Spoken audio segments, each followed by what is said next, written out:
बेटे ने सिखाया बहू को सबक। 4 दिनों के बाद दिवाली का त्योहार है।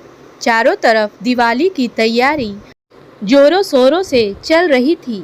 देविका जी की तबीयत कुछ ठीक नहीं लग रही थी। बहुत देर तक बिस्तर पर ऐसे ही पड़ी रही। थोड़ी देर बाद उठने की कोशिश करने लगी तो उनसे उठा नहीं गया। देविका जी के 2 बेटे, बड़ा बेटा कमल और छोटा राजीव। बड़ा बेटा कमल अपनी पत्नी के साथ पुणे में रहता था, जो एक मल्टीनेशनल कंपनी में काम करता है। उनके पति मोहन जी का देहांत हुए 17 साल हो गए।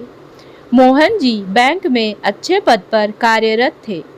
अचानक दिल का दौरा पड़ने से उनकी मौत हो गई। देविका जी अपने पति की अचानक मौत से बहुत टूट चुकी थी। पति के बिना उनका जीवन अधूरा सा लगने लगा।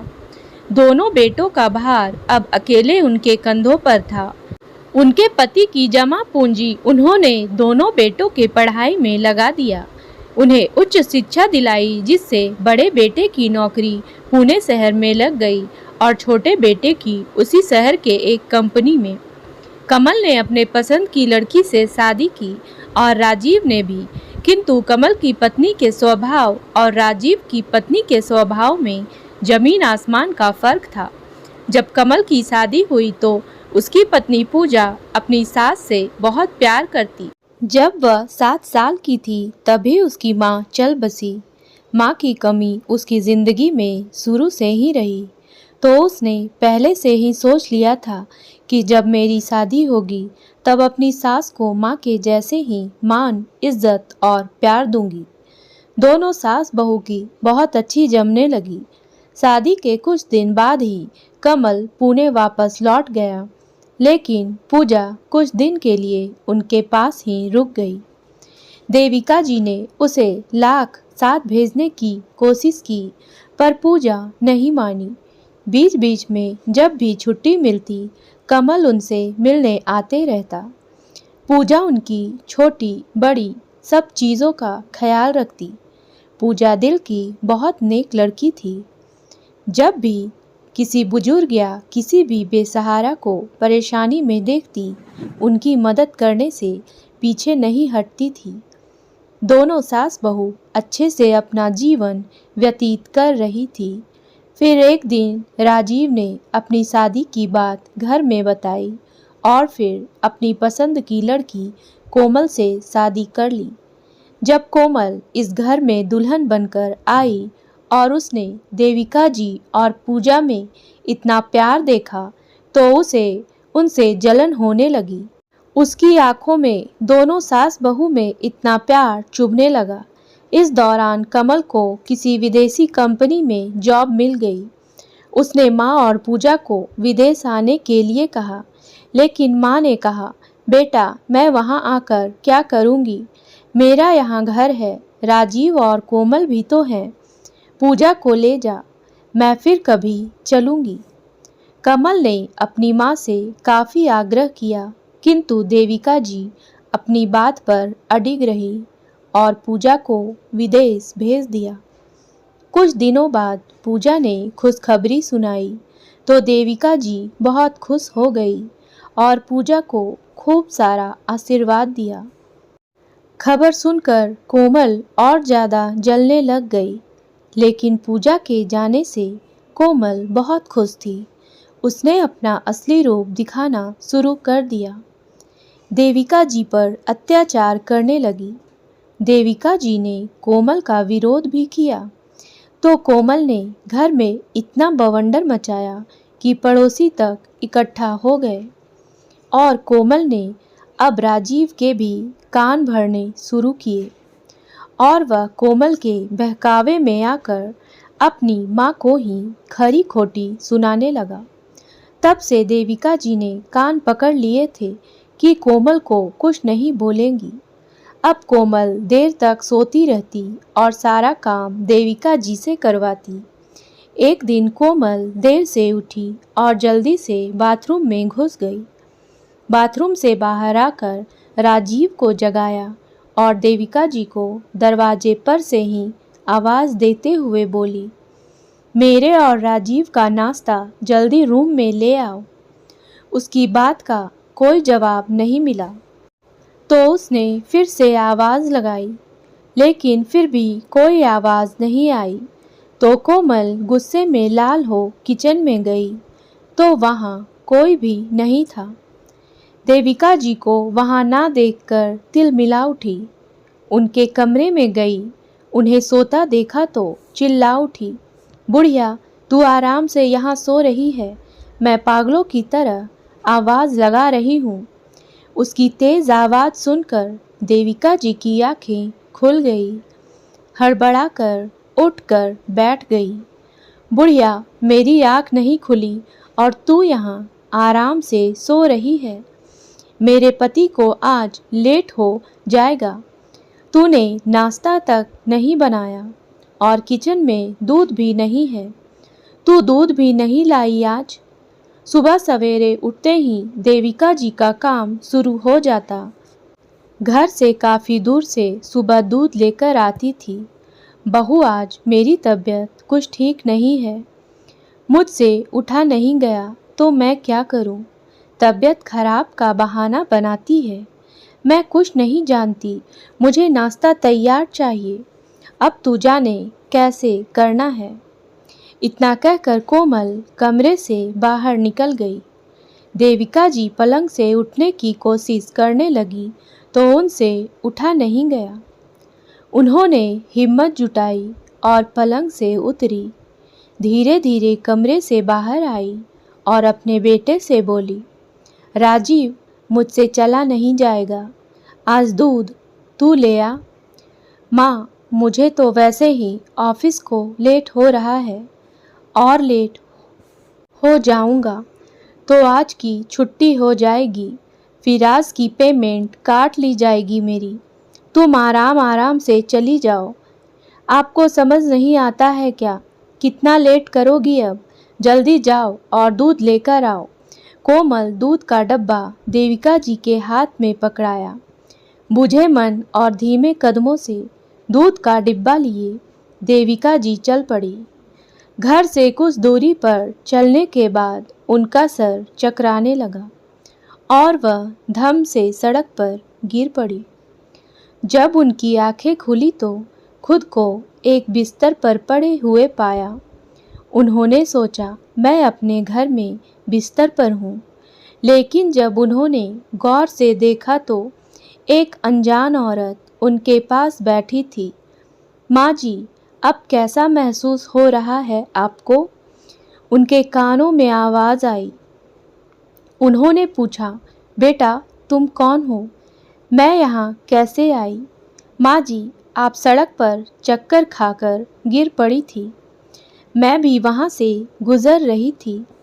आपको वहाँ बेहोश देखा तो आपको घर ले आई। देविका जी ने घबराकर पूछा, बेटा मैं दूध लेने जा रही थी, मेरे दूध का डब्बा कहाँ है? माँ जी, वहाँ तो कोई डब्बा नहीं था। देविका जी बोली, बेटा मुझे घर छोड़ दे, तेरी बहुत मेहरबानी होगी। नहीं माँ जी, पहले कुछ खा पी तो लीजिए। नहीं बेटा, तू मुझे बस घर छोड़ दे। महिला देविका जी को ऑटो करा उनको घर छुड़वा देती है। उधर देविका जी के घर में आते ही कोमल ने हंगामा खड़ा किया। बुढ़िया कहाँ धक्के खा रही थी? जितना जल्दी सोचा था आज इतनी ही देर कर दिया है। पूरा 1 घंटा हो चुका है। दूध लेने गई थी या दूध निकालने लग गई थी? मुझे भी आज काफ़ी लेट हो गया। उसके हाथ बिना डब्बे के खाली देखे तो उसकी आंखों में खून उतर आया। कहाँ है दूध? देविका जी चुप रही तो राजीव ने फिर से पूछा, माँ दूध कहाँ है? कब से आपका इंतज़ार कर रहे हैं। देविका जी सहमी हुई जुबान में बोली, बेटा मुझे चक्कर आ गए थे। जब आँख खुली तो खुद को किसी और के घर पाया, लेकिन डब्बा किसी ने उठा लिया। बस इतना सुनना था कि कोमल अपनी सास को धक्का देते हुए बोली, फिर तुझे यहाँ आने की क्या ज़रूरत थी? घर से बाहर निकल। जिसके यहाँ गई थी उसी के यहाँ जा चल। कोमल धक्के मारते हुए देविका जी को घर से बाहर ले गई। यह तुम क्या कर रही हो? राजीव ने कहा। तुम चुप रहो, जो मैं कर रही हूँ करने दो, नहीं तो खुद को चोट पहुँचाकर मोहल्ला इकट्ठा कर लूँगी कि मुझे मेरी सास ने मारा है। इतना सुनकर राजीव चुप हो गया। इतना कहते हुए देविका जी को घर से बाहर कर दरवाज़ा बंद कर लिया। देविका जी ने कहा, दरवाज़ा खोल दे, लेकिन उन पर कोई असर नहीं पड़ रहा था। देविका जी की तबीयत भी ठीक नहीं थी। ऊपर से उन्हें घर के बाहर निकाल दिया। वह बहुत देर तक बाहर बैठ इंतज़ार करती रही, मगर किसी ने दरवाज़ा नहीं खोला। जब राजीव ऑफिस जाने के लिए बाहर निकला तो देविका जी ने बहुत मिन्नतें की बेटे की, लेकिन उसने यह कहकर मना कर दिया कि माँ, कोमल को तो जानती हो कैसी है, मुझे ऑफिस के लिए काफ़ी लेट हो गया, कहकर वहाँ से चला गया। देविका जी ने दरवाज़ा खटखटाया, पर किसी ने दरवाज़ा नहीं खोला। देविका जी वहाँ से निकल पड़ी। भूखी प्यासी बूढ़ी विधवा औरत जाए तो जाए कहाँ? ना हाथ में पैसे, ना शरीर में जान। देविका जी की वैसे ही तबीयत ठीक नहीं थी, ऊपर से भूख की मार। मंदिर के बाहर जाकर बैठ गई। एक महिला को उनको देखकर दया आ गई। उन्होंने पूछा, माँ जी, आप यहाँ क्या कर रही हैं? लगता है बहुत बीमार हैं। यह लीजिए प्रसाद, आप खा लीजिए और यह पानी पी लीजिए। देविका जी ने प्रसाद ले लिया। प्रसाद खाकर पानी पी तो उनकी जान में जान आई। महिला ने देविका जी से कहा, माँ जी, बुरा मत मानिएगा, पर देखने में तो आप किसी बड़े घर की लगती हैं। क्या हुआ है आपके साथ, मुझे बताइए। देविका जी ने बताने से मना कर दिया। जैसी आपकी इच्छा, महिला ने कहा।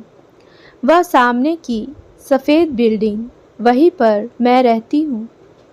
अगर आपको किसी चीज़ की ज़रूरत हो तो बिना झिझक वहाँ आ जाइएगा। यह कहकर वह महिला वहाँ से चली गई। इधर कोमल ने दरवाज़ा खोलकर देखा तो बाहर कोई नहीं दिखा। वह खुश हो गई। बेफिक्र होकर अपने दिवाली की तैयारियों में जुट गई और कहा, अच्छा हुआ बला टली। बुढ़िया आखिर इस घर से हमेशा के लिए गई। उधर कमल और पूजा देविका जी को दिवाली पर सरप्राइज देने आ रहे थे। अपने बेटे के साथ पूजा और कमल को आते आते रात हो गई। सामने सड़क सुनसान था। अचानक पूजा ने कमल को गाड़ी रोकने को कहा। उन्होंने देखा सामने एक बूढ़ी औरत सड़क पर बेसुध गिरी पड़ी है। गाड़ी रोककर पास गई तो देखकर उनके पैरों तले ज़मीन खिसक गई। उनकी आंखें फटी की फटी रह गई। यह क्या? ये तो उनकी प्यारी माँ है देविका जी। भागकर पूजा गाड़ी से पानी लेकर आई। उनके मुंह पर पानी के छींटे मारी, उन्हें होश में लाया। गाड़ी में बैठाकर उन्हें हॉस्पिटल लेकर गए, जहां उनका ट्रीटमेंट कराया, जिसके चलते वे कुछ देर में ही अच्छा महसूस करने लगी। बेटे बहू को सामने देखकर चौंक गई। मेरे बच्चों, तुम लोग यहाँ कैसे? उनके सीने से लगकर फूट फूट कर रो पड़ी। जो दर्द उनके सीने में था वह आंसुओं का गुब्बार बनकर फूट पड़ा। किस तरह से उन्हें भूखे प्यासे बीमारी की हालत में बेइज्जत करके घर से निकाला गया। मेरे घर से मुझे ही बेइज्जत करके निकाला गया है। इस बात को मैं मरते दम तक नहीं भूलूंगी। इसका कर्ज उन्हें चुकाना पड़ेगा। उधर कोमल दिवाली की सफाई करने में स्टूल पर से फिसल कर नीचे गिर गई और उसके पैर में फ्रैक्चर हो गया। राजीव उसे डॉक्टर के पास ले गया। डॉक्टर ने उसके पैरों की प्लास्टर कर उसे 1.5 महीने के लिए बेड रेस्ट बता दिया। घर पहुंचते ही कोमल के मायके से फ़ोन आता है कि उसकी माँ की सीढ़ियों से गिरने की वजह से मौत हो गई। सर में बहुत चोट आई। खून इतना बह गया कि उन्हें बचाया नहीं जा सका। उसकी माँ अब इस दुनिया में नहीं रही। कोमल पर लगातार दुखों का पहाड़ टूट पड़ा। उसे यह एहसास होने लगा कि उसकी कर्मों की ही सज़ा है। कोमल को अब अपने किए पर पछतावा हो रहा था। इधर कमल ने देविका जी को घर चलने के लिए कहा। मैं उस घर में वापस नहीं जाऊंगी। माँ, मैं हूँ ना। माँ ने उसका हाथ पकड़ उसे अपने पास बैठा लिया। बेटा, अब मैं तुम लोगों के पास हूँ। मुझे किसी बात की फिक्र नहीं है अब। मैं नहीं चाहती मेरी वजह से तुम लोगों को कोई तकलीफ़ हो। उन लोगों ने जो मेरे साथ किया उसकी सज़ा उन्हें मिलकर रहेगी। मेरी आत्मा उन्हें कभी माफ़ नहीं करेगी। कोमल दर्द से परेशान रोते हुए कहती है, मैं बहुत पापी औरत हूँ। मैंने बहुत पाप किए हैं। मैंने अपनी देवी समान सास पर इतने अत्याचार किए हैं। उनके साथ इतना अन्याय किया। आज उसी की सज़ा भगवान मुझे दे रहा है। अम्मा का क्या हाल हुआ होगा जब मैंने उन पर अत्याचार कर उन्हें उन्हीं के घर से निकाला और उनके बेटे से दूर किया। बेटा होते हुए भी मैंने उनके जज्बात नहीं समझे, उनका दिल दुखाया। मेरी माँ बाहर खड़ी विनती करती रही, लेकिन मैंने एक ना सुनी। मेरी माँ ना जाने कहाँ गई होगी, जीती होगी भी या नहीं। विकास अपनी माँ को याद कर दहाड़े मारकर रोने लगा। कोमल भी रोए जा रही थी। अब दोनों अपने किए पर बहुत शर्मिंदा थे और भगवान से माफ़ी मांग रहे थे। अपने आंसू पोंछते हुए राजीव ने कहा, माँ जहाँ कहीं भी होंगी, माँ के पैरों में गिरकर उन्हें उनके घर वापस लाना है। तभी सामने माँ भाई, भाभी और भतीजे को देखकर चौंक जाता है। माँ ने तो उनकी सारी बातें सुन ली। राजीव उनके पैरों में गिर पड़ता है और रो रो कर माफ़ी मांगने लगता है। देविका जी उन्हें अपने पैरों से उठाती है। कमल कहता है, माँ, इन लोगों को पुलिस के हवाले कर दीजिए। मैं अभी पुलिस को फ़ोन लगाता हूँ। देविका जी कहती हैं, नहीं बेटा, माता पिता कभी अपने बच्चों का बुरा नहीं चाहते।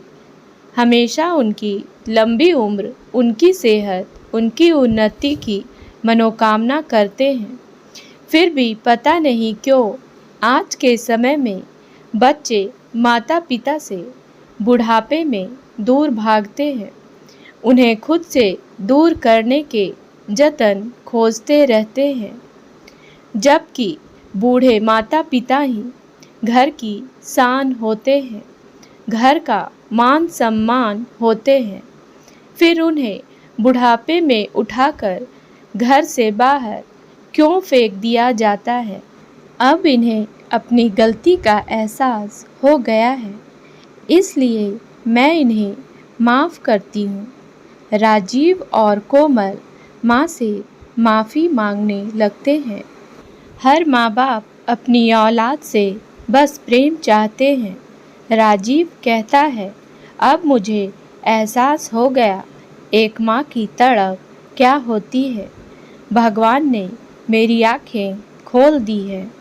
माँ, मैं भी आपका दोषी हूँ जो चुपचाप देखे जा रहा था। आप तो हमारा मान अभिमान है। राजीव ने अपनी माँ के हाथों को चूमते हुए कहा, आओ माँ, अपने घर चलो। भैया भाभी चलिए, सब अंदर चलिए। सब खुशी खुशी घर के अंदर आते हैं। देविका जी की आंखों में आंसू छलक आए। अपने सब बच्चों को सीने से लगा लिया और भगवान का लाख लाख शुक्र अदा किया। इस बार सब ने मिलकर दिवाली का त्यौहार धूमधाम से मनाया। कोमल पूरी तरह बदल चुकी थी। दिवाली के बाद कमल और पूजा वापस विदेश चले गए। कोमल का पाँव अब ठीक हो चुका था। कोमल देविका जी की बहुत सेवा करती। अब सब एक साथ बहुत खुश थे। उम्मीद है दोस्तों कहानी पसंद आई होगी, तो मेरे वीडियो को लाइक करें और मेरे चैनल को सब्सक्राइब करना ना भूलें। धन्यवाद।